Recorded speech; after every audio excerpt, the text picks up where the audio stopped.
peaceful Christian. Okay, this is so funny. What are you talking about? Well, this story just came out. Scientists have discovered neutrinos, which are incredibly tiny particles that can travel faster than the speed of light. Yeah, so what? Oh, my unscientific friend, it means E does not equal mc squared. Give me a break. I know what that is. It's the old Einstein equation. Yes, it is, but it's not true. Wait a second, buddy. Our current laws of physics are all based on this, right? Correctamundo.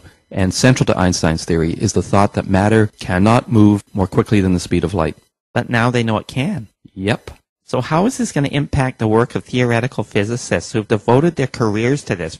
Well, in light of this, it's all pretty much a pile of garbage now. Stephen Hawking's going to be ticked. To tell you the truth, they're kind of getting what they deserve. Einstein's theory of special relativity has been questionable since the very beginning. Why would they base everything on that, then? The scientific community at the time was kind of desperate to land on something, so they made a decision as a group to accept this as fact, even though a lot of people didn't agree with it. So what happened if you were one of those scientists who didn't agree? You were basically shunned, and you could kiss your career goodbye.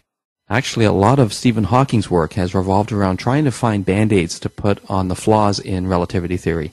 It's never made any sense when looking at singularities. Those are things that are incredibly small or incredibly large. I guess he doesn't have to bother with that anymore. Now that he's got some extra time, maybe we should invite him out to church. Yeah, right. I'm just kidding. Stephen Hawking is an atheist.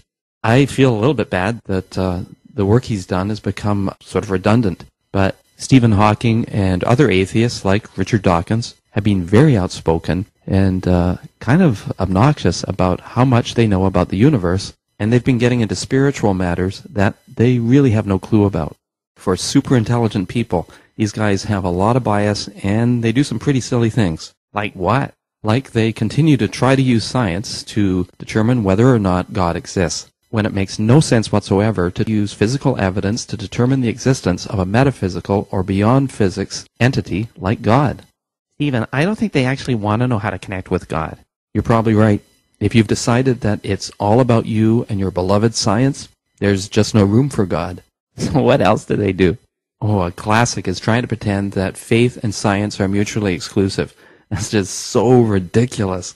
What I mean by that is they try to promote the idea that science belongs to people with an atheist worldview, and people of faith just have no understanding or desire to know anything about science at all. I think science is awesome, and I expect our physicists to show us as much as they can about how God works in our world, but honestly, they've really screwed this one up.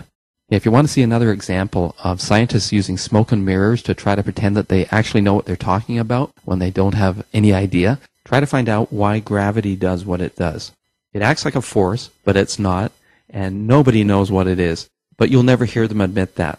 If you look it up, there'll be a lot of stuff like, it's thought that, the theory is, perhaps it's, but never, we don't know. Stop embarrassing them. It's bad enough that they lost their E equals mc squared thing. Sorry.